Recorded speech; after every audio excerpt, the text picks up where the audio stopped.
Hey, it's Chris, Liege Games.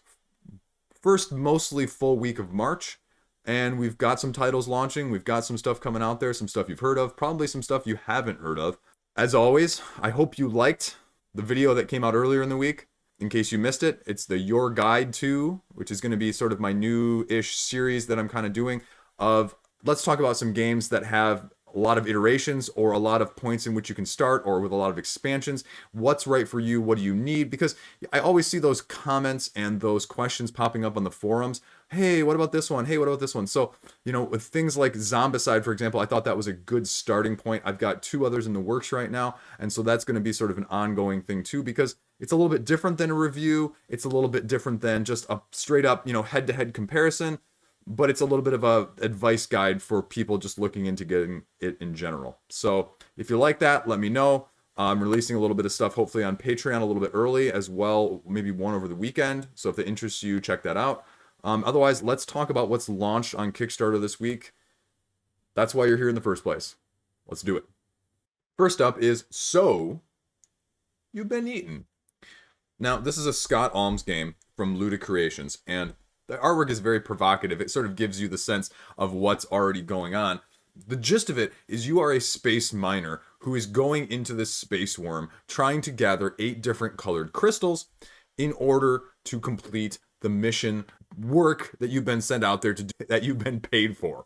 You are going into this worm, trying to collect them, trying to fend off the worm's immune system and from being digested, and make it out alive afterwards. And so there's several different win conditions or lose conditions, and they say it's got a player count from 1 to 2, or 0 to 2 being a little bit facetious because you can have the bot versus the bot. Anyway, mainly a 1v1 with a little bit of solo gaming on top of it, long story short. So, like I said, you're either the miner or you're the worm. It's got an interesting board where it's just a head-to-head board where you face each other that you can see here with the worm at one end and the miner at the other. So the miner is progressively trying to move down the digestive system where you're going to be using the miner's various abilities, including things like stun or capture or eliminate in order to get and upgrade your own equipment so that your own abilities have more reach or that are just more efficient in how they work as you progress throughout the gut. At the end of your turn, you get attacked by the nearest bacteria. Now, that's important because that plays into the beast side of things. On the beast turn, they're going to be lining this whole center with cards, and you're going to be mitigating and moving those cards on the beast side of things, but also on the miner side of things. That's also going to be where the crystals are located. The crystals that are in there and the currency in which the worm can spend its cards from its hand in order to use abilities is the amount of crystals that are on the board in the first place. So as the crystals start to get used up and get taken by the miner, they have less and less that they can do. Now, what can they do though? What is one of their win conditions? If they get a certain number of these immune response cards, which are the abilities or the continuous effects that they will benefit from on their turn. They also have cards called mutations, and this is the other advantage that they have over the miner, is that they're going to be playing these mutation cards, and if they can successfully predict with the mutation card which of the bacteria is going to be left, which ones the miner is not going to push or eliminate or get rid of him, because it's always the closest one left to him no matter where it is going to attack him. If they can predict that correctly, then it downgrades or causes a loss of the miner's equipment. Or if they cannot lose that specific piece of equipment that they're told to lose, they lose a crystal. So you can see how the yo-yo can kind of go back and forth now. Is it going to be any good? I don't know. It's going to be definitely very unique. And the interesting thing is they just kind of go full bore, blast you, come get our deluxe pledge at the beginning, which is kind of refreshing. There's no, well, if you kind of want this. No, it's, hey, you know what? You want simple, get the highest level pledge. It's going to have the bigger box. It's going to have limited art. It's going to have the triple layered boards. It's going to have a whole bunch of extra stuff. The price point isn't horrible for a deluxe version either because it's a $49 collector's pledge. And so you've got wooden bacteria, you've got the custom shaped wooden miner, you've got upgraded crystals, you've even got a cardboard dice tower. So it's just one of those things. How much do you need? They've already said flat out, probably at least the collector, maybe even the deluxe, may not be at retail. So again, it's how much FOMO you have there and how much is some of this stuff like the cardboard dice tower really that important to you. totally skipped over that. But the miner is going to be assigning dice, and that's how some of his powers work. So, but anyway, the rule book is on there, and it's not a very long rule book. So if you're really interested in it, I really suggest that you read it because you can get a very good sense of how it plays just in that. Now, I would watch a gameplay video because I definitely think it is different enough that you should see how the dynamics work. But it's one of the better made rule books that I've seen recently, so I give them a lot of kudos for that. And then at the bottom here, they go through the pledge levels, like, okay, what are you getting at the basic? And at this point, if you're hearing this for the first time, I hope you're not, but if you haven't heard it, don't get the basic. I mean, the basic is going to be cheaper at retail. But if you're going to get anything else, or you want any of this other stuff, like the action dice, the double printed acrylic tokens, the wooden tokens, the mini expansion, and then mini expansion may be the hit or miss one in terms of the value there, or any of this other upgraded, more deluxeification stuff, I mean, you're definitely going to be, getting the collector's pledge. It'll probably hold its value because I don't think there's a lot of mystery about whether or not this game is going to be good. I think it's going to be a good, solid quality game. Whether or not, again, it's one of those that is it going to be a good, solid quality game for you as a one-to-one player or a solo player. That is So You've Been Eaten. It's definitely a different premise, and it's definitely worth a shot if you like 1 versus 1 or even solo games. Next up is this game. I'm going to mispronounce it, so you can get ready with your little pens. Theurgy. Okay, I cheated. It's Theurgy because I looked it up on Google. But Theurgy is an area control game that I mentioned last week as well. And you are a lost god trying to get more and more of the civilization to worship you as a religion. And you're going to be battling against other lost gods and fighting for supremacy in that way. Again, the rule book is there. This is a relaunch. And to be frank with you, I was really attracted by this art. But then I looked at it and I was in like area control. That's not really my forte. Like, I don't really like area control. And then I read through the rule book after it launched, and go check this out. Go check this game out if you like area control whatsoever. Because how I'm reading this and how I'm looking at this, and I know it's not impressive on first glance, because they don't have miniatures, they don't have standees, they don't have these big meeples. They've got cubes, and they've got cardboard tokens for the monsters. But the gameplay is unique. There are very unique elements in the phases and the actions that you have. I will say I wish they titled some of the actions differently, because once you read the rule book, they make a lot of sense. But hearing what they are, like if you're explaining this to someone, it doesn't necessarily give you as good of an idea mechanism-wise what you're doing. And so I wish that was a little bit simplified or, streamlined. And I know everyone wants to have their own unique keywords, but sometimes, just make it more accessible, and I think it's gonna work. So honestly, this game looks really good. The art looks good. I'm really surprised this isn't funded, and I think honestly, it's one of those games that had I not been doing this list, I probably would be overlooking, and I probably would have never known about it in the first place because it wasn't on my radar as that sort of game. And so I think that side of things is probably the reason it's not funded, not because it's not a good game. Like I said, the mechanisms are unique. How you're interacting is unique. How you're figuring out what happens with what. There is a lot of take that in this game, though. There is a lot more take that as an area control game. So if you do not like take that in the area control style, you're not going to like this. But if you do, and you like the ability to give it back and forth each and every turn, that is where it comes in handy. Because say, for example, the preach action, you are going to be having the ability to either put one of your own down or take somebody else's off and convert them to your following. And you can defend it by just having another one of yours on the same area. You can put faith down, and depending on at the cruxes of these hexes, who has the most, on all three of these tiles in that sense, is going to be able to control the faith token. So, I mean, there's elements there. The monsters come in. They have either passive effects or activated effects if you use that action again. Looks solid. It just looks solid. I would be surprised if this game was not well thought of after it hits retail, but this is also a game that I don't think is going to hit retail unless it funds. So this looks solid. And here you go. These are the actions that I was talking about. Pilgrimage, spread the word, divine intervention, and test the faith. And so you can see by that description, it doesn't really give you, pilgrimage, we're going to be moving. Spread the word, I'm going to be trying to convert. Divine intervention is where those miracles are. And testing the faith is building a temple. And as I mentioned last week, the win conditions are, okay, you're going to be building one in the capital and X number. And so X depending on the player count. So like a 2-player game, you need 7. And a 3-player game, it's going to be 8. total, and then in the 4-player game it's something like 9 or something along those lines. So it's variable in that sense, but it looks very well thought out. It doesn't look half-baked. It looks just solid. I really would encourage people to check this out, and I have no correlation to these guys. These guys don't know me from Joe Schmo. Most publishers don't. I'm too small to even get any interaction, but this is the type of game that we talk about on Kickstarter that Kickstarter, you know, was intended for maybe in the first place. And so that is why I think this type of game gets me excited. Not because it's for me, because honestly, like I said, with area control, it's probably not. But I think this offers something a lot different than I've seen in other games. And, you know, you can correct me if I'm wrong, but I think it's worth checking out. At a $55 pledge level, it's not a bad price point. But my other concern is that, you know, the wooden one, and these look beautiful for, you know, printed on wooden pieces, that's $97. That's $40 for the wood. And so that price point is the only thing that would really make me concerned, because I think a lot of people tend to go that route on Kickstarter with the luxifications. And you can see it's almost at a 3-to-1 ratio right now of backers at the higher level versus the lower level.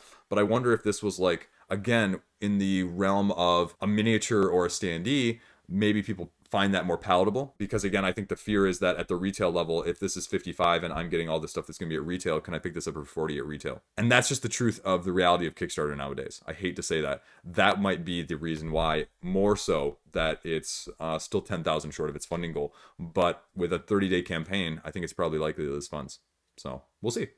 Check it out, if of course it interests you. So next up, we have Hojo Pojo. I talked about this last week, the hot pot themed card game. It's only at about $400 at the time of funding.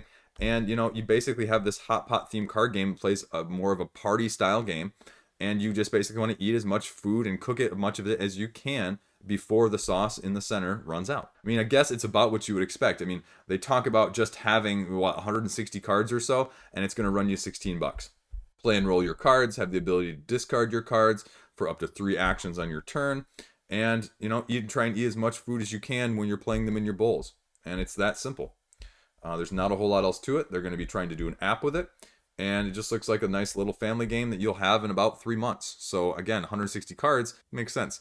I'm not sure, again, it's for me, but as a light family game, something to play with the kids, might be worth checking out. Next up is the Heart of Cthulhu, the card game. It's about halfway at its funding goal right now after launching. Now this is a 2 to 8 player game, which is a much higher player count than I would have expected. And they talk about having the 3 decks of about 110 cards each that you're going to be using to explore. So the description, as you can see on the page, is that you have players acting as captains of their ship, using the decks to find supplies, fighting for essential items between themselves, and to fight off the monsters that are in the Cthulhu realm in the first place. You're going to be using these cards to buy discovery cards, and within this discovery deck are new worlds. And so if you're not familiar with Cthulhu, like the new worlds and the parallel worlds, you know, that's sort of part of the mythos. And so what you're trying to do is trying to be the first one to get 3 of these new world cards. They talk about these 3 decks, and as captains, you're each going to get a unique vessel, and all of these vessels are going to have strengths that are different from each other. You start with 3 integrity chips and 3 pillage cards. So at the start of your turn, you get to revive all your items. So like if you've used them, I'm assuming it's something like an untap, if you're familiar with that and sort of the Magic the Gathering. You're then going to draw the top card of the pillage deck, or you're going to play one of your other actions that we've sort of alluded to.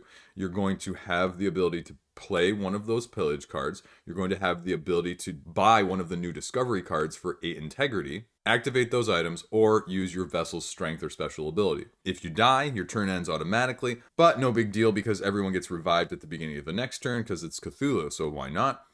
Or if you just decide to end your turn, then you have to discard down to at least 8 pillage cards, and then the next person takes their turn. So what are these pillage cards? These pillage cards are going to be things that are giving you the resources and the things you need to do in the first place. There's simple ones, there's also ones that have passive abilities. So what you're going to be doing, especially when you buy these discovery cards, is they're going to have skulls on them, and the number of skulls indicates the number of peril cards, I believe.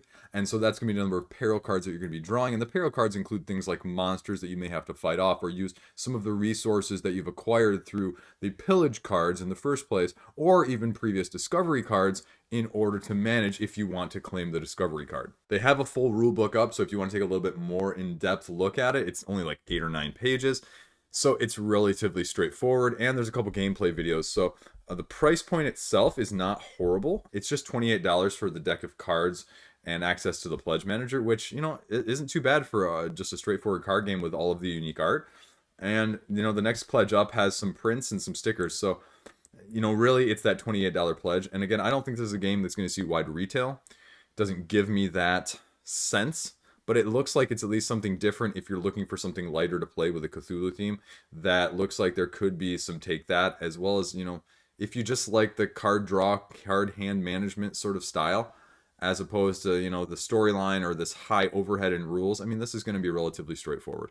What you see is what you get, and sometimes that's just kind of nice. So if this is for you, especially at this pretty decent price point, give it a look. Next up is Wetlands. This one flew under the radar. No pun intended there, even though I'm good at it apparently. So Backyard Birds card game. This is an expansion, a standalone expansion to the previous card game of Backyard Birds that came out previously from April May Games. I mean, the basic gist of it is that you're going to be using the cards as well as the basic land types to attract the fowl and get the certain wetland territories that you're trying to get in the first place. You're trying to attempt to use those lands as well as the fowl to get the special wetland territories. Here you see the basic land cards that you're going to be using to attract the waterfowl being mostly the ducks, obviously, and then there's different types. And then you can just kind of see the special wetland territories that you're going to be using those to get, and all of them are slightly different as well. So they're $24 for the base game as an early backer, $28 for the main game, and you can even get actually, that's kind of nice. I kind of like that art. A little more expensive than I want to pay, but yeah, there you go. It's relatively straightforward, and they have previously other games that they put out, Backyard Bugs expansions, Backyard Birds with the other expansions as well. So if that really fits your theme type of thing, this might be worth a check out. I had never even heard of this before. So it's about a third of the way it's funding at this point, and it's got a month left. So it'll probably fund, and just the question is it for you? Next up, we have Food Time Battle in Space by the guys over at Crab Studios. And this is just what it seems like. You're opening a restaurant in space. You're trying to be the first to achieve 5 stars from a critic by creating recipes for the critic in the first place. Very simple card management engine builder type of game. It's straightforward. This is a relaunch. It failed to fund in the first time, but as you can see, it's already funded the second time around. The price levels are relatively good actually for just a card game, $21. There are a few stretch goals at the bottom. And it's just kind of a what you see is what you get. The rules are very straightforward. Pick an order, draw ingredients, use your abilities in order to manipulate the ingredients, and then place them down in order and gain your reward and another ability potentially. So you're just the first one trying to get 5 stars. You can see each of these critics has like a half of a star rating or some sort of star rating. So the more you complete from an engine standpoint, from a recipe standpoint, the more critics you get. Depending on how hard the recipes are, you may get more or less stars. And the first 1 to 5, as I said, wins. And there you go. That's it. I mean, relatively straightforward. And shipping's a lot for the US. It's almost the cost of a price of a game. And I think I'm going to guess that a lot of these people, just by the shipping costs, are going to be in the UK, which is, you know, honestly, I'm fine with that. Because I see it plenty of the other way where the US gets the better shipping on a lot of other bigger projects. And you know what? It happens. And you know what? Sometimes these games are the good games for these types of creators to get their foot in the door and to learn how some of this stuff works so that they can do better the next time, or so that they can have more of a market or more of a backing in the future to support their products, to maybe get a discount at a higher bulk rate. So overall, awesome. Awesome job, guys. Next up is Uranus, a life and death alien space race. I talked about this a little bit before. This is sort of a hard co-op, simultaneous phase playing game where you are tribes on one of the moons of Uranus, and you're trying to advance your technology enough because there's catastrophe and calamity coming to the moon. It's going to get destroyed, and you're trying to upgrade your technology fast enough and soon enough, helping and assisting the other tribes along the way, because the only way you win is if all 4 tribes reach that technology for their each individual tribe in order to get off the planet in the first place. This is going to fund. I mean, this is just in the first day. It's already 60% of the way there, so there's probably going to be no problem from that standpoint. But this is another one like Theurgy that I really think is going to fly under a lot of people's radar, that I think has a very solid foundation in terms of what it is. The design reached out to me on Twitter and offered a review copy, so I may end up taking her up on that if that's something you guys would be interested in, just to talk about on my channel, because like I said, I like this style of game, so maybe I can give some thought to it about maybe what it would compare to out there, because I've not seen really a whole lot of games take the different phases all simultaneously. You know, it's usually like, if you think of Pandemic, it's, you know, I take my turn in the pandemic phase, my actions phase, and then the draw phase. And then the next person does their 3 actions. Well, this is everyone does phase 1 together, everyone does phase 2 together, everyone does phase 3 together, and you can't move on to the next phase until everyone has achieved it. So there is less downtime potentially. There also is the potential for less quarterbacking, and so with anything that's cooperative, I think that that's a great selling point, because I don't quarterback at my table. I purposely tell people, hey, like, do what you want. Like, I'll make a suggestion or two, but I am not going to quarterback, because it's too easy to. It's too easy to fall in that trap, and I know that I will do that otherwise. So I like the fact that this is a little bit of that sentiment to try and get away from that as well. The price point is a little bit more than I was thinking, but, you know, I like this. I haven't seen this before in the budgeted shipping. Like, hey, it may take up to 12 weeks to get it, but we're going to offer you a cheaper shipping rate, because isn't that the other big complaint? Like, the shipping price, especially as I just mentioned on the previous game, of some of the more exotic locations, or some of the just not easier to get to locations, just depending on the project, as well as the availability, as well as just their own distribution compared to some of the big guys. So it is what it is. They have give you the option of getting some of their other games in the past as well in the pledges. I'm always a little bit on that, but I think it looks like something unique, and I don't know much about the Board Game Workshop, but I know that enough of these design contests get a fair number of entries. So the fact that it was a finalist probably means that it's got a little bit more of a pedigree than some just random person popping up on Kickstarter and saying, hey, this is kind of a good game that I made. Otherwise, I mean, it's pretty basic in terms of the components. I mean, you're not going to be blown away by the components, just like you weren't going to be blown away in the components by Theurgy. And both of those projects just remind me, and I'm not going to say they're going to be anywhere near as good as Spirit Island, but I mean, that was sort of the ding on Spirit Island. Like, well, these components, oh, you've got these little, you know, cardboards and just little pieces and the little, I mean, you don't need the fancy stuff if your game can stand on its own 2 feet without them. So I like the simplified version, but I guess what I was expecting, with knowing that it was going to be a little bit more simplified in this manner, I was expecting the price point to be a little bit lower, like maybe high 30s, something like that, maybe not mid 40s. With shipping on top of that. So that's probably my only sort of critique in that sense. Otherwise, what you see is what you get. So there's enough information out there with the videos, with having read the rule book as well. You have an asteroid attack, then you're using your powers. You're able to use technology to deflect the asteroids, move the asteroids, or protect yourself in some way. And then you're journeying to Uranus in terms of the end game. So each of the races has to make it there. I think this is just a game that's going to fly under a lot of people's radar. And I think it's worth checking out if you like simultaneous play with a co-op game, period. So now that I think about it, I might be taking you up on that offer, Ellie, just to see if I like it. So, you know, stay tuned. Maybe if this is of interest to you, maybe I can reach out on Twitter and respond and maybe get a copy. So I'm going to have to think it over. I'm so non-committal. Anyway, sorry. Next up is Standby. Never heard of this one as well. It's already raised to like $4,400. So it's almost 50% of the goal with only 45 people. So that's $100 per person. And, you know, just looking down at what the pledge actually is, you've got early backers here. And then it looks like you've got some, I must have some premium ones down here. So let's see what's actually happening. So looking through the pledge levels, they've got a couple higher pledge levels, like more than $100. That just gets you the personalized card. They've got a $250, a $500, and a $1,000 pledge level. So $1,700 of their $4,400. So already well over a third of the money is from 3 people, which that's a lot. That's a lot of people. That's kind of weird. But, I mean, it's relatively a straightforward card game. It's basically taking the fact that you are trying to catch your plane, your friends are trying to catch their plane, and you're trying to sabotage them and stop them from being able to make their plane while trying to get to yours the fastest. Plan your route, play your standby cards.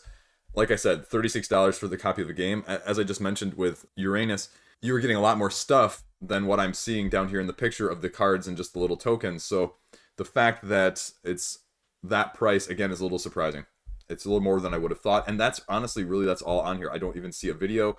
And I don't see a rule book, so that would make me pretty reluctant to play, especially with the weird numbers there. That's kind of strange. So, I mean, check it out if you're interested, but I would need more information to be able to back a game like this. especially one that I haven't really heard of before. So next up is Doomlings. Doomlings is already 3 times its funding goal. Again, really talked about this one a little bit last week, but this reminds me sort of, as the creator talks about here, Exploding Kittens. It really gives me that vibe, and I think that's a little bit of what they're going for with the box and the design, because it really looks like that Unstable Unicorns, Exploding Kittens type of design in the first place, in terms of a little bit of the color scheme as well as just the overall design impact. And I'm a little bit disappointed by the pledge levels here, because the basic pledge is $25. You get 2 other expansions plus the Kickstarter exclusive content. You have to get $45 just to get in on a card game. And then this golden bundle for $69 gets you all of the expansions, a playmat, and whatever the gold card is. I mean, this is where, if you would just simplify this out, I know you're going to be creating to a lot of appeal from the same crowd that I just mentioned. And, I didn't have a whole lot of doubt that this was going to fun, but I just kind of wished, because it looks a little bit creative, because it looks like something that would just be simple fun, I don't want to have to spend $70 on a card game like this that I'm not sure if I'm going to like, and I'm not sure how simple it's going to be, how much nuance there's going to be, because I kind of want to be able to play something like this with my kids, but I don't think, I would definitely go for the $25 one, especially if there's Kickstarter exclusives, because if you actually like it, it's going to be impossible to get on a secondary market. Or, as you've seen with some of the exclusives for some reason on like Here to Slay and Exploding Kittens and Unstable Unicorns, those get jacked up like 3 or 4 times the price of the pledge level. For the base game, let alone, the whole pledge in the first place. So, I don't know. So there's an early bird, but it looks like there's limited, actually. So that's interesting. I'm not a huge fan of that. I'm not a huge fan of limiting this. It looks like at the highest level, though, that they're not limiting it, to just offering a discount. So a $699 pledge level for immortalizing yourself in this game. Hey, okay. To each their own. You're basically just scoring points like I talked about last week. You are just playing these traits from your hand. There's going to be different colors that do different things in terms of affecting your own abilities, also affecting other people's abilities, also affecting the game play or the game state itself, including like the ages or the catastrophes that can affect sort of the overall conditions of the game about your Doomlings as well as other people's Doomlings. You also have these dominant traits, which you're limited to play 2 per game, which are just basically super powered abilities as opposed to the regular abilities. And they say that all of these cards are different. So that's the one really nice thing I saw last week that I was really impressed. I mean, at least there's some more variability than what I would be expecting in some of the other games. Here we go. You talked about the traits. So you have the growth traits, the defense traits, the aggressive traits, the sneaky traits, the mindful traits, the dominant traits, the ages that I mentioned, the catastrophes, and then the gene pool. And these gene pool cards are how you are deciding your hand limit. And so there are things that are going to be making you larger or smaller sized gene pools. And so that just basically means you can hold more or less cards. And basically all you're doing is taking one on your turn. So there's not necessarily a whole lot of decision there. I'm guessing the decision points are going to come in more with the catastrophe cards and the ages cards that are going to give a little bit more influence on that side of things. And here you go. You get the Mythlings, the Dinolings, and the dual color ones. And then here you get the Techlings, and you get this special Kickstarter exclusive stuff as well. I mean, if you're really interested in this, as evidenced by those other campaigns and those other similarly styled ones previously, unfortunately, I say you probably have to go with the gold tier. Just from a retail saleability point, it's going to offer you the most chance for return on your money or even a profit if you don't like it, because that's what we've seen with those other games that I previously mentioned. So we've got a little bit of stretch goal here as well. And so they're going to be doing a track here that's going to be done with milestones, backers, Facebooks, hashtags, and as well as Instagram. So as they get unlocked, you're going to see various achievements that are going to be here, sort of like those other campaigns. I mean, they've definitely styled it heavily after that. And 1 card, 2 cards, 2 cards, 1 card, 2 cards. So that's not very many cards for that, but so be it. And they've got a couple videos and a couple reviews. So I mean, like I said, I think it is what it is. If this is something relatively straightforward and easy to get to the table and not a whole lot of overhead in terms of thinking and complexity, and you want that, I think this would be fun. I don't know. Like, this is something in theory I would want to play with my kids, but I don't know if it would get to the table over something else like, Legendary Marvel or Pokemon TCG at this point, because of the theme of those as well as just the nature in which they're ingrained more in the culture. So I want to like it. I really do. I just don't think it's going to be for me. Fortune and Famine, another game where you're doing combination of ruling your kingdom, trying to get the most grain, but also trying to produce the most money. Where any point a famine could strike, and you're trying to decide when to harvest your crops. There is a little bit of take that between the kingdoms. You also have a queen that interacts separately with the special abilities that they have. And you're just basically trying to maximize the push your luck element when it comes to deciding when to harvest and not knowing when these famines are going to come up. Here you can see a little bit of the boards that you're going to be hiring from and the kingdom board themselves as your player board. Hard copy is $40 for the start, and digital version gets you $50 total as well. And then $90 gets you a previous game from them. So again, I mentioned earlier, I'm not really a big fan of the previous games being included because I feel like it affects the funding goal and it's just a little weird. So $40 for this game. I don't know, again, if this is a game like me. I'm not a big fan of the theme. It just doesn't do it for me. And I think with the high bar that's out there in terms of the design aesthetic and the artwork, I think this one could use a little bit of an upgrade on that side of things. And now, like I said earlier, I definitely think that the gameplay matters more than that. But the whole bidding concept for workers and then the attacking, it just doesn't click with me of what I was expecting necessarily. So it'll be interesting to see if this funds. I mean, it's off to a little bit of a slow start here. The competition is just so elevated nowadays that, as with the other projects that I've seen, that is really the standard has really risen overall. And you have to be at that standard. And I think this could use a little bit of revision, as good as the gameplay may actually be with this. So we've got a couple of videos, so you can definitely check it out and you can kind of see if it appeals at all. Again, me personally, I'm going to be passing, but it's worth talking about. Gift of Tulips. They are already 125% funded at this point. Card laying, sort of management point collection style game. 2 to 6 players, playing very quickly. It says the playtime is only 20 minutes. Speaking of price points, since we're talking about it, $19 for this game of cards. Now, it's not going to be delivered for a year, so that's a little bit weird. That's a little bit longer than I expected, but I guess on Kickstarter, if I was them too, I would rather underpromise and overdeliver in terms of estimating the time. So as a card game, so be it. You know, we have plenty of other stuff to play, so it's not like you're going to be anticipating this one and, you know, upset if this one's a little late, or heck, a little early. You're going to be even more gratified. So basically what you're doing is you're trying to do set collection with these tulips during the Festival of Tulips. And this tracking card allows you to track the price of said tulips during the game, and they are going to be changing throughout the game. So you're going to have to be keeping careful track about what actions you want to actually do on your turn, whether you're going to keep them, whether you're going to gift them, or whether you're going to play them on the piles. If you even give people tulips, you get points.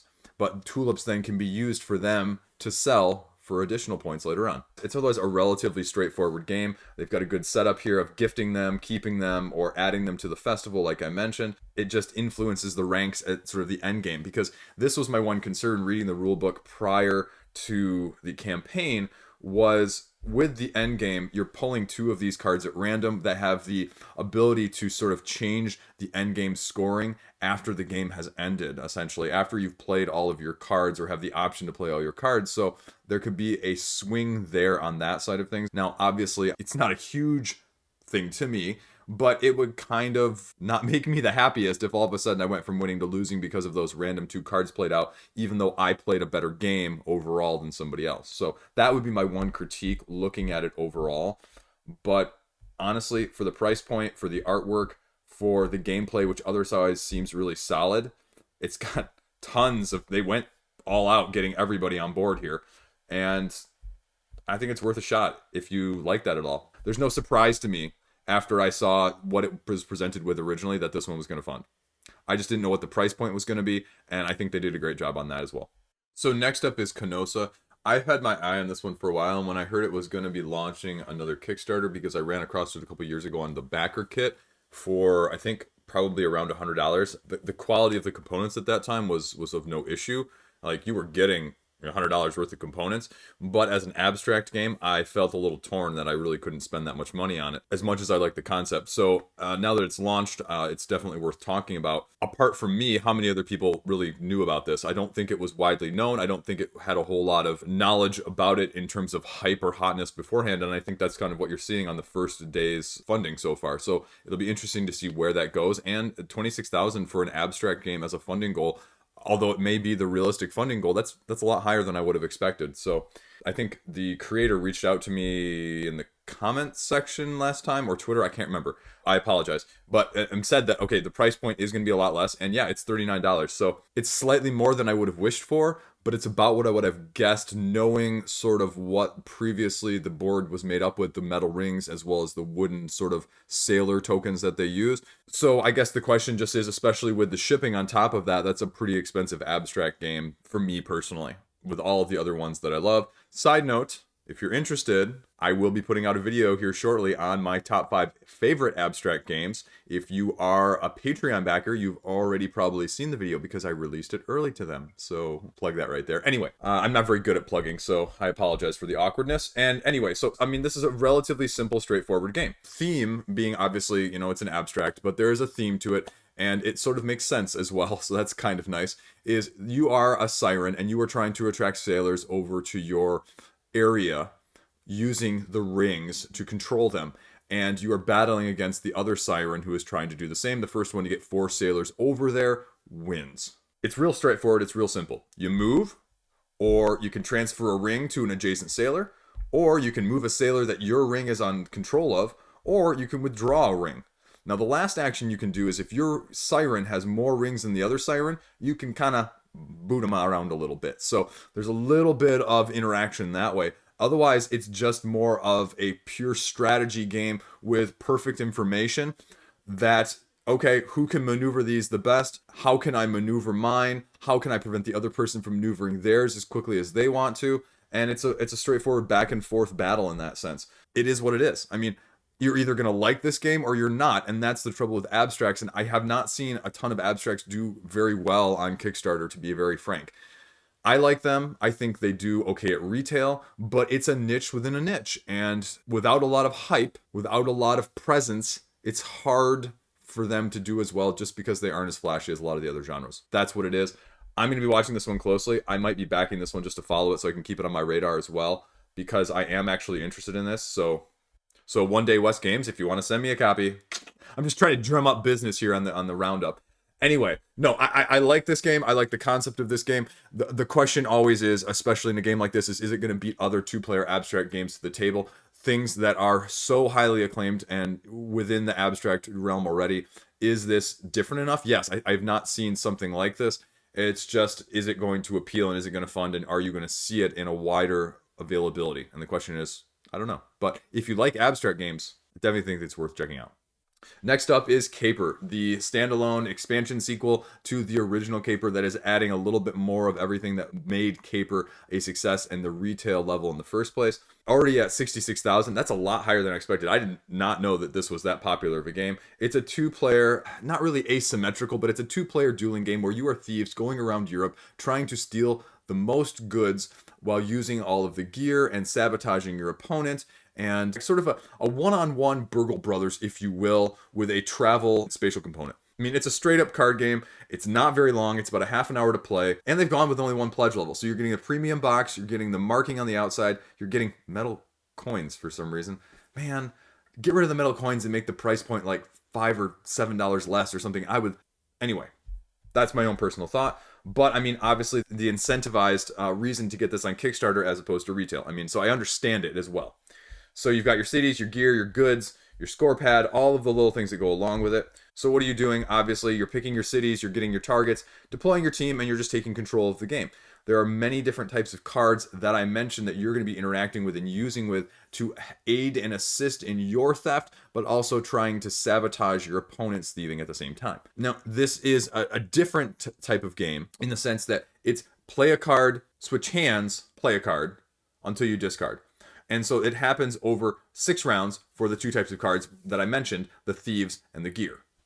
And all you're trying to do is you're just trying to be in control of the most locations at the end of the game There is also sort of, if you think of, if you ever played Seven Wonders Duel, the war component of Seven Wonders Duel, and when you win or play one of those battle cards and you move that center tracker a little bit more your way or a little bit more their way, there is that component as well of the thief. And so if you have him closer to your area at the end of the game, you're going to get an extra bonus on that as well.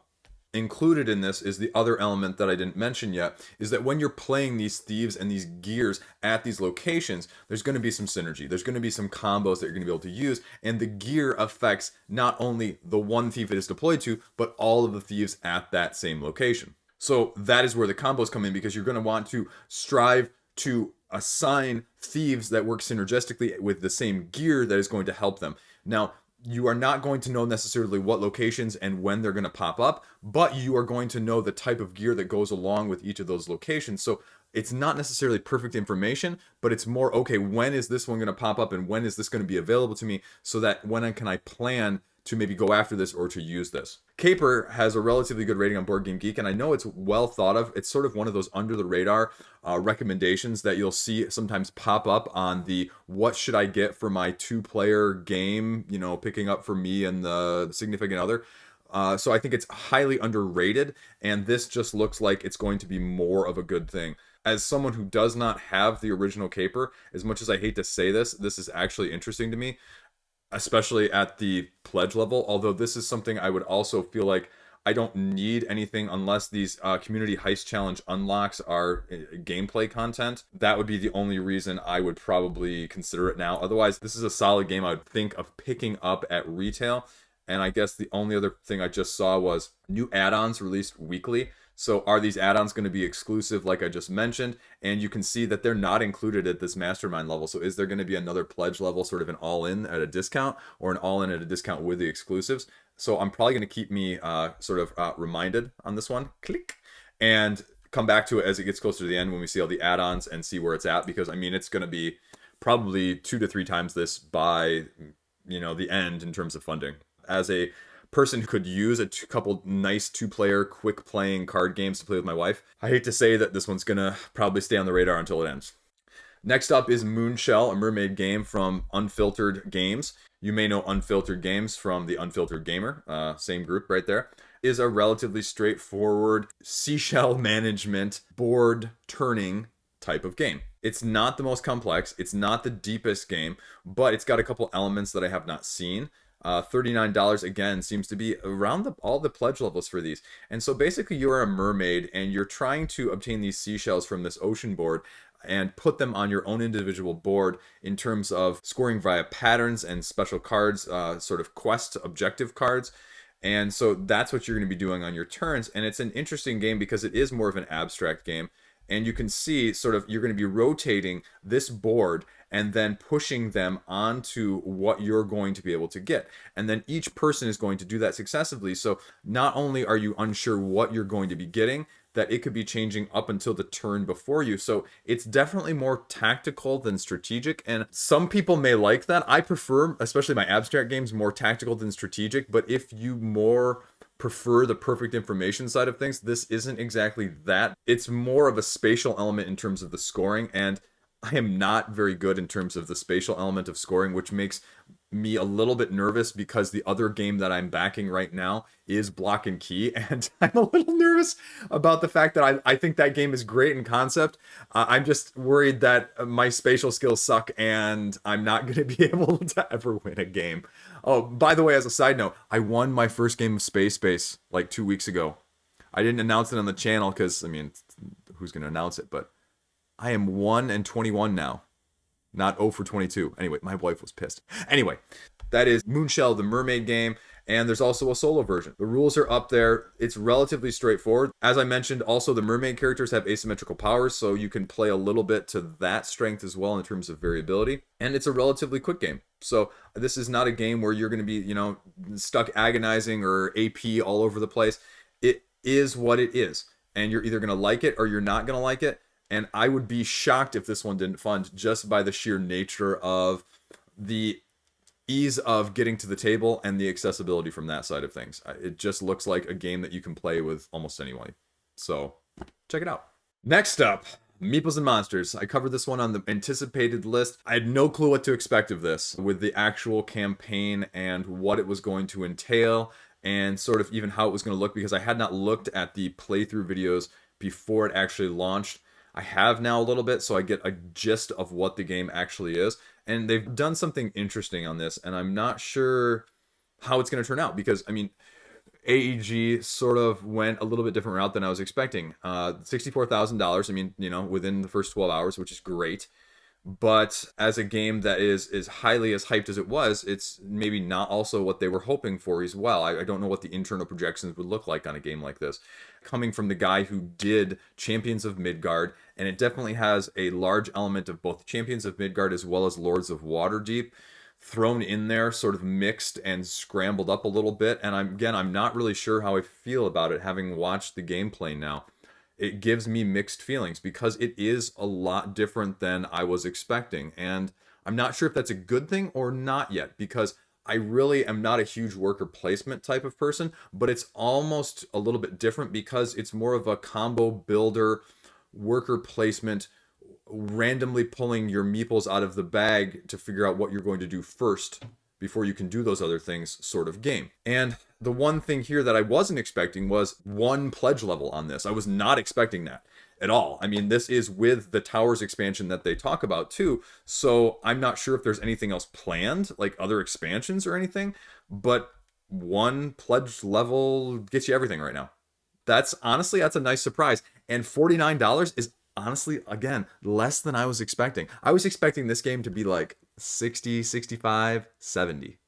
Even with the meeples as sort of like the expansion, you know, this is the little bit deluxe version and that sort of thing. But they've gone with the $49, which, like I said, a little bit of surprising in the right way. Now, this is a little bit where I'm torn. So what you're going to be doing is you start off with these peasant meeples, and you're going to be taking these peasant meeples and using these peasant meeples on these areas. But instead of like other games, peasant meeples are not good because peasants are watering down your bag because they do not allow you as many actions, and the actions that they do allow you for are not nearly as good as the other specialized meeples that you're trying to buy or acquire, like the hero, like the mage, like the cleric, like the shaman, like the ranger, things like that.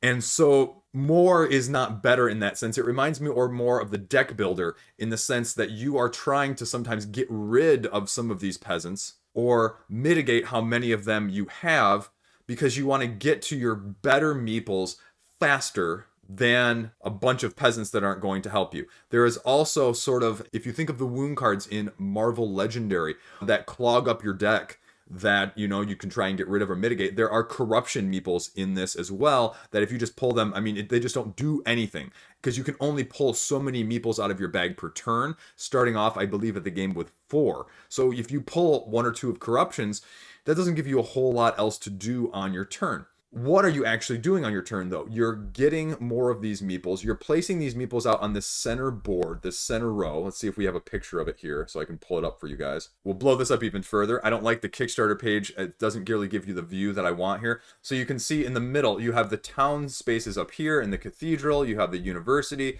Then you've got the castle and the villages. Those are the 4 areas in which you're going to be building in the 4 rent areas. And you're going to have a selection of those buildings out each turn that you can buy, sort of like your Lords of Waterdeep, like I mentioned. But at the beginning, first phase of your turn, you're going to be having the ability to build. And so that is what you're going to be doing, and this is what you're going to be doing here in this situation, is you can put 2 meeples down to build here. You can get 1 meeple down so you can save yourself a meeple so you can use more later, but it's going to cost you gaining a peasant. So like I said before, gaining a peasant usually in other games would be good. Gaining a peasant in this one is bad because then it dilutes you from getting your better ones later. But you can use that to build. Or on the other side, there are spaces over here on the right side of the screen that you can't see that are going to allow you to use some of your special meeples to do special actions to upgrade their powers or their abilities. And so that is the first phase of things. Then the second phase is going back and building in one of these areas if you chose that center icon to do. And so you're choosing from which ones you want. It doesn't cost anything additionally.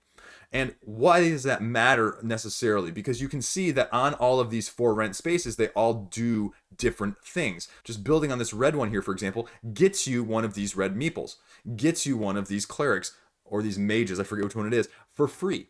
Same thing with this one. Now the problem with that is that after this phase, after you build, then with whatever meeples you have left, you get to play those meeples on wherever you want, whether it's one of these main 4 center ones that get you special meeples, whether it's one of these other ones that other people have built, or yourself. I mean, you can use the one you build. Other people can boot you off sometimes, because sometimes you have to be there at the beginning of your turn, and there's the ability to knock somebody else off if they want to go there instead. So there is a little bit of take that. Now, the other factor that you can't really see a whole lot on this picture is down here in the lower left-hand corner, you see this card sitting here. And it looks like this is a troll, if I can read it correctly, sideways. And so you can see that there are these 3 slots on the side of the boards, actually on all 4 corners, and these are where the monsters go, the monsters that you're going to be fighting, and your workers or your meeples each have certain attack abilities or abilities that can be used against these guys. If you place a meeple in one of these areas, if it's overflowed, meaning it has more than 2 monsters in the area, you can see that there's this little meeple icon right here at the top of this one. So in this one, or this one. And again, that's that gain a peasant icon. So you're going to be having to take a peasant extra into your bag, which is again going to dilute your bag, meaning it's going to be harder to get your good stuff. So that is what happens. And you do all of those phases. Then you gather up all your meeples that don't have to stay on that area until the next turn, like that special area. And then the other person goes and does their whole thing. And then the other person goes and does their whole thing. Rinse and repeat until the end game. I'd say one of the big criticisms that I have just on watching some of the gameplay is that, like I said, all of these meeples are the same for everybody. And so they have to use actually these little markers to put under your meeple in case you have to leave a meeple out there to remind you whose meeple it is in the first place. I never thought I would be saying meeple so many times in such a short period. There's a solo game, great. You're going to get a closer look. Now, this is interesting. There's a closer look, but they've said, you know what, this is basically it. There's not a whole lot else here. We're not really doing anything else. You're going to just basically get what's here. And if you like this, great. We're not throwing a whole bunch of stretch goals on here. But yeah, I mean, they're basically saying, oh, look, we've already upgraded everything. We've already got the printed meeples. We've got all the upgraded tokens and trays and everything. So we're not going to do any stretch goals. Now, the one thing I was a little disappointed by, because I want to see some of the nuance, especially with some of the expansion stuff, there is not a rulebook out yet. So I was a little disappointed that we don't see a rulebook on day one. I mean, yes, I watched some of the playthrough videos, and so I understand it from that standpoint. It's not a super complex game. This is not going to, rival some of the heavier worker placements. This is not going to rival Orleans. This is going to be a next step up, more in a different way of a combo building bag builder, sort of a lower than Orleans, but maybe higher than something like Lords of Waterdeep or Champions of Midgard, but done in a different way, like I said, especially with the fact that each player is taking their turns and then removing their meeples for the most part between turns. So you're going to have quest cards that I didn't mention that you're going to be trying to achieve, whether that's beating monsters or, having a certain types of meeples. So there's a couple other elements that are thrown in there. And again, I'm not surprised it's funded. I'm just wasn't sure what to expect in the end product, and I'm impressed and slightly underwhelmed at the same time. So I'm definitely going to watch this one until the end and kind of click where it goes and what else transpires and what else they show me, so I can make a little bit better determination, because I could very well easily go either way on this one right now. So if that sounds appealing to you, because it's not fully a worker placement, I mean, that's why I'm more interested, because you're using those workers to build combos at the same time, not necessarily a huge, massive amount of strategy, 6 turns ahead. If that sounds good to you, check it out. Silverwood Grove, another game that I really didn't know a whole lot about going into it. And looking over the Kickstarter page, I definitely recommend, again, you check this out. I mean, it's already, over 4 times almost its funding goal right now. And that's because if you just look at this, it's hard not to be impressed by the page and the artwork and the design that's there. And interestingly enough, it got 3rd place in the 2020 Best Euro Game for the Card Game Design Contest. So again, this is not sort of an unproven thing. People have played it. It's seen eyes. It's been tested out. And so you're getting something a little more complete than maybe, say, some other projects that are also going at the same time. So what you're doing is you're creating your own village by, collecting your resources, hiring, promoting, building, and just researching and developing. And you're basically just trying to do that, and you have different characters with different play styles. You see your resources, your builders, your hirees, if you will, the research that you're going to be using, and then just developing everything else. So it's just a very nice looking game. Now, I'm going to have to probably look this one a little bit more in depth because this is my first time looking at the page, and I am unfortunately impressed by what I see, but I'm also a little bit thinking it might not be for me just by the fact that you're putting this up here, best Euro game, because Euros and me, as you know. This has done sort of the deluxe route as well, so your base game pledge comes with a lot of unique locations, unique employee cards, but it also has a Kickstarter exclusives, and that's going to be where you may want to be looking for 59 Australia dollars, which is only 44 US dollars, which is actually lower than I would have expected. So it comes with additional hunts, a UV on the box, and 2 new characters that are exclusive to Kickstarter alone. And so it looks like at least just those 2 characters might be, not necessarily anything else. And you've got a little bit of extra unlocks here too, so that's nice. And this is one of those projects where, you know, you can see that some of it has been done, but some of it might not be all set because this is a smaller project, so stretch goals may actually be somewhat of a stretch for them. Just looking at how you actually play it. Now, I'm not saying the mechanics are the same, but it sort of gives me the same vibe, especially when you start talking about how you're going to be playing these cards and receiving cards from a centralized deck. It sort of gives me a weird Everdell vibe. I'm probably alone on that because I don't know a lot of the nuance of Everdell, but it just reminds me of that for some reason. That's sort of the first game that pops in my head when I see this. So the interesting thing in this game that they talk about is that you are going to be having 5 actions per turn. So instead of your typical Euro game where you're going to take 1 action and then the other person's going to go and then you're going to take another action, and so you're thinking strategically in that sense, this gives you the ability to do your strategic planning all within a well encapsulated 5 action turn, and you have 10 rounds, so you're going to be doing that 10 times for a total of 50 actions, and you are going to be having to do the one that is facing up right here on your little turn phase token. Of the total actions, though, there are 11 different actions that you can do when you're looking at this turn phase. Because each of these actions that are mentioned on here have some sub-actions that you can actually do, and so you're going to be putting out each turn a total number of employees, a total number of locations that are going to be equal to the number of players plus 1, and as they get depleted at the end of the turn, they're going to be refilled. So you're going to see an ever rotating cast of cards out there for your ability to buy or to choose from. Honestly, like, having read the rulebook a little bit, I like the aesthetic of this, and this is very tempting for me, but having read it, like I said, it's not for me because of what I mentioned with those 5 actions per turn. I mean, I think your price point is definitely with the early bird collector's edition. I think that's without a doubt what you go for, because especially as a Euro game, this is probably 2/3 or less of the price of the other deluxe Euro games out there, and it is something a little bit different, but it is a lot quicker. So it just depends on whether or not you like this sort of style at all. The aesthetic is pleasing. I think the gameplay is solid, as you can see by the fact that it's not just something new, and it's priced relatively well. Again, if you're a Euro guy, probably worth checking out, because this also looks like something you could probably play with the family from a Euro side of things too, and it's animals, so it might be aesthetically pleasing there for that as well. Next up is Oil Town by Pio Games. It is just over 10% of its funding goal right now, and what this game is a 1 to 4 player sort of card-driven dice placement type game where you're basically trying to drill for oil, and it does a little bit of a different take on that side of things, because as you can see, it's cards and dice that you're going to be using for the most part, and these cards have places that you're going to be allocating the dice and need to have certain numbers in order to connect sort of the pipelines of what you're drilling. And so what you're going to be doing is you're going to be drawing a set of these 3 cards at the beginning of your turn, and then you're going to be placing cards underneath them for allocation for where you're going to be placing the dice in terms of the drilling. And when you roll your dice and then you have to place them, you are placing them in these columns so that if the columns connect with the right numbers at the end, that's going to be your income that you get in the following phase when you're drilling. You have the ability in that following phase as well to manipulate the dice as well as the sides, or you can replace them or use those characters in terms of your experts that can help manipulate or maneuver them differently. And then, like I said, you're getting your income at the end.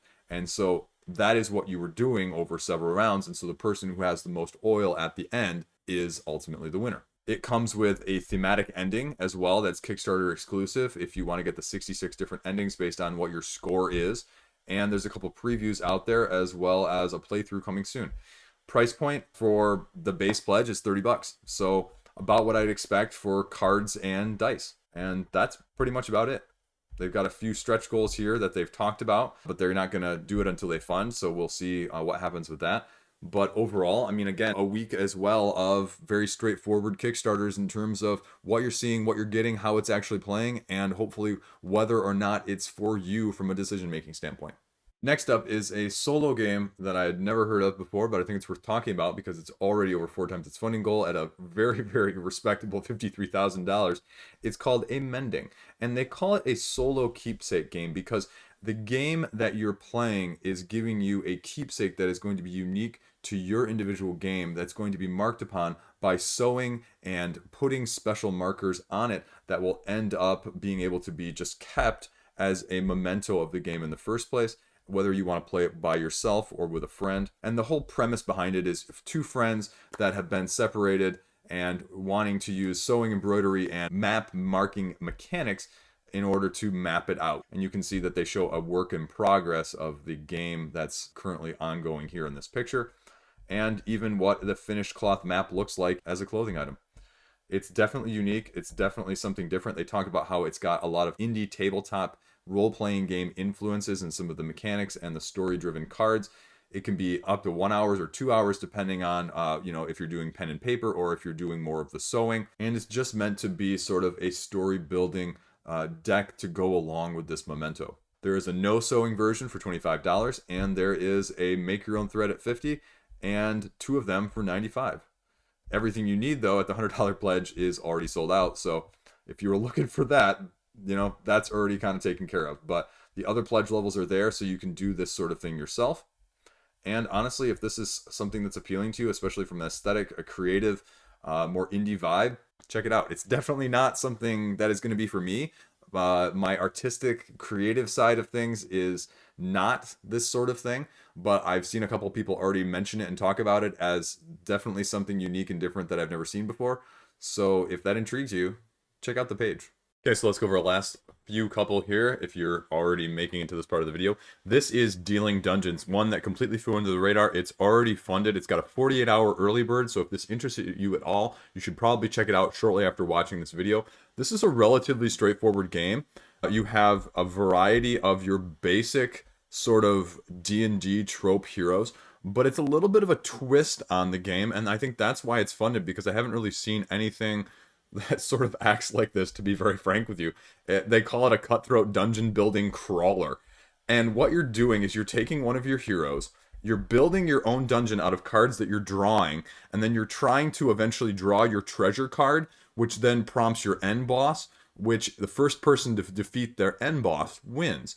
Now the thing is, you're all building your own dungeon at the same time on the same table, and so you can build your dungeon in a certain way, as you can see on this picture, so that it's going to start to interfere with other people's dungeons, and if you just can't fit a card in there without overlapping someone else's card, it's blocked. So it's a race to build your own path the fastest, and it's relatively straightforward to play. They've got a couple videos here with, it's just text showing you it with pictures, but I watched the first one and it's relatively intuitive. It does a very straightforward job of being able to tell you what it is. So there's no question. There's 3 different modes. So the standard mode is the one that you're probably going to be playing. And there are 3 main actions that you're going to be doing during the game on your turn. You're going to be either building, as in putting down a card, or encountering, which is going to be fighting the monster there. You're going to be re-encountering, or you can move anywhere within your dungeon that doesn't get stopped by a monster. So, like I said, straightforward. The encounters themselves, battling the monsters, are relatively straightforward as well. Now you can see just on this picture here that these monsters have values in the lower left and the lower right. And these are the bosses, I believe. So they're slightly different. The bosses, you roll 3d6 as their attack value and 2d6 as their defense value. And so that plays into the attacking. But normally they have set numbers on them. Can't find a good example, surprisingly. But it's in the video, and it's very straightforward. The lower left is their attack value, the lower right is their defense value. And when you run into an encounter, you have 3 options: attack, defend, or run. Attacking is just straightforward. You roll 2d6 and you want to beat or tie their value. And if you beat it, you get it. Or if you tie it, then nothing happens. It's just a stalemate. And then running, you have to run back a space in the direction you came. And if you defend, The benefit of defending is on the next attack round, you get an attack bonus, I think, of +2. So if case a monster has like a 10, 2d6 is hard to get 10 on.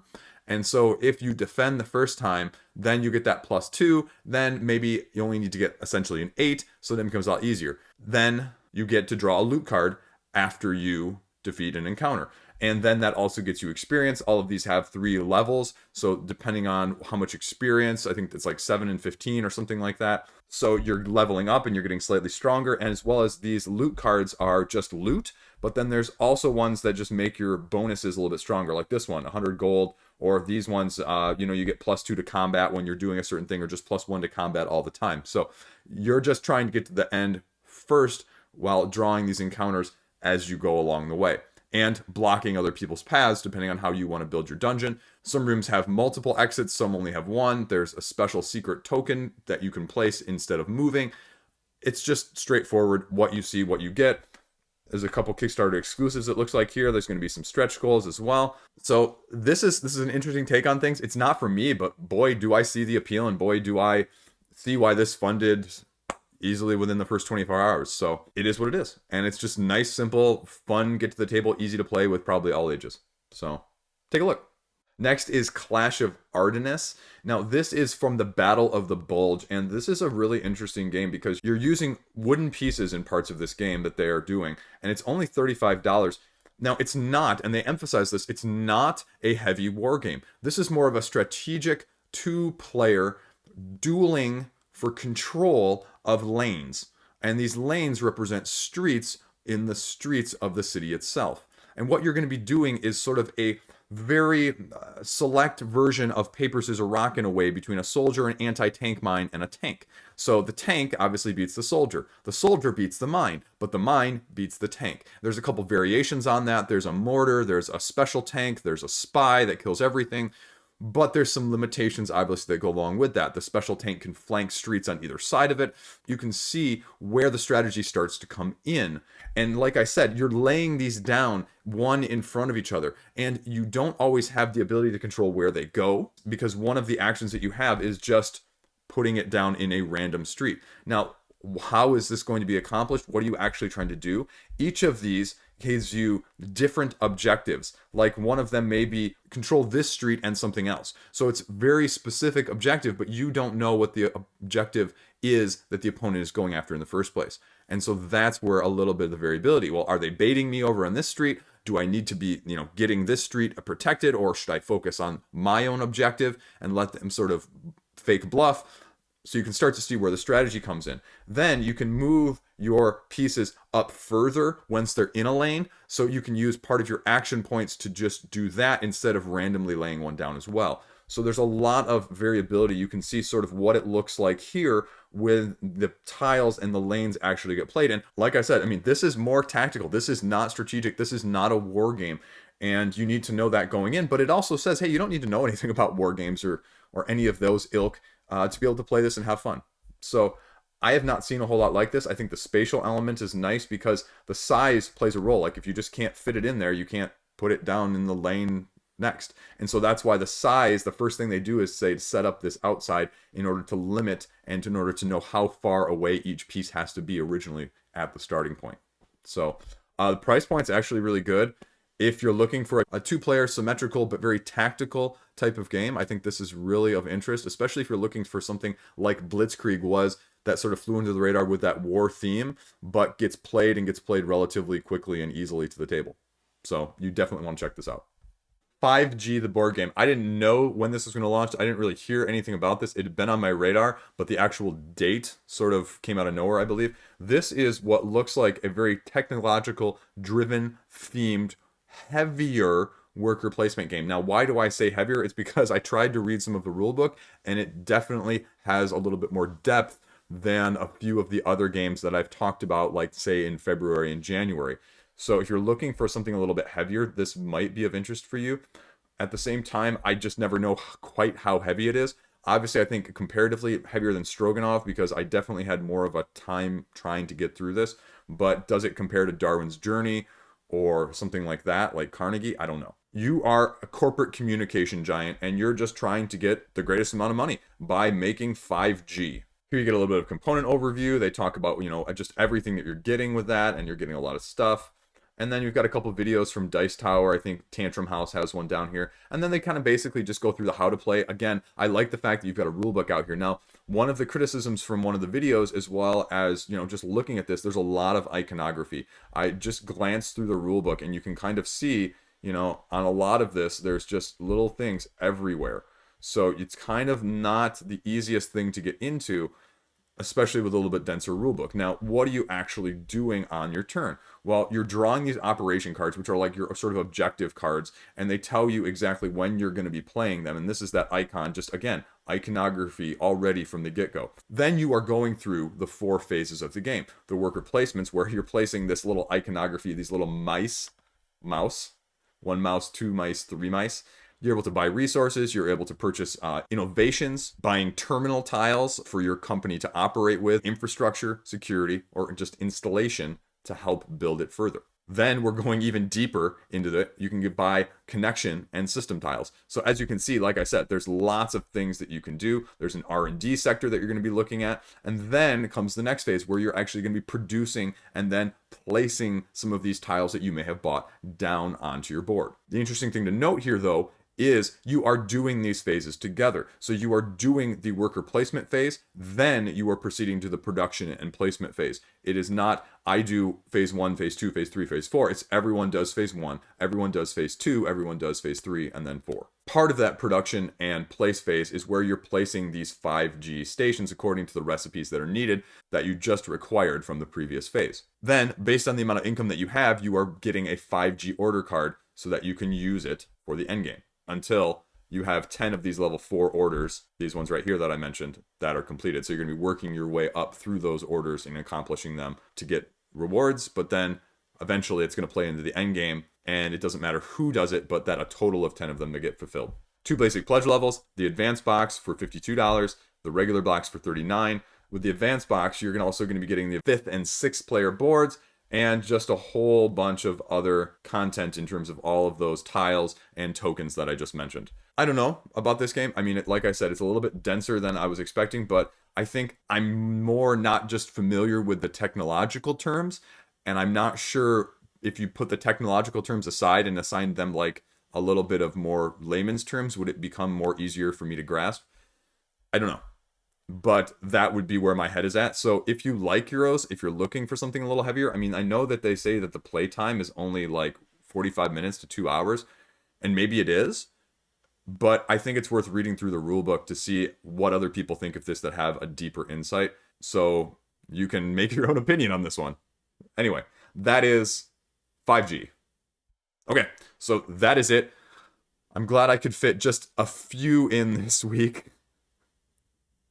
I covered a lot of smaller ones that I don't always normally cover, but I think some of them, especially if they look like they've got some quality production behind them, that they are worth at least mentioning about, even if I can't give the most depth to them. A lot of these people put a lot of work into these projects, so I feel like the least I can do is give them a shout out. So I hope you liked it. I hope a couple things caught your eye. I don't know where I'm at right now. A couple things I'd like, but I think nowadays I have to kind of love it as well, rather than just like it and think it's going to be a good game. So my picking has been a lot more sparse because of that. Tomorrow I will have up the upcoming video for next week's Kickstarters, and I might also try and put something else out over the weekend, something along the lines of what's lurking here in the background. People have been commenting a couple times like, hey, what do you like? What do you actually like to play? I mean, we've seen like the same half dozen games behind you here, but what else is in your collection? So I think maybe I'll put out my February summary of sort of where things are at that way, or maybe just, a little bit of what have I gotten recently and my thoughts on them. So not that I've played them, but my thoughts on them. And we'll just kind of see where it goes from there. Depending on the hotness list, you might see a new news and hotness on Monday. And I have another Your Guide to, like the Zombicide one, of another popular series that will hopefully be coming out sometime next week as well. As always, thanks for watching. Thanks for checking out. Thank you for subscribing the heck out of this. The growth has been tremendous, more than I have ever expected. So, thank you. See you around. Stay classy.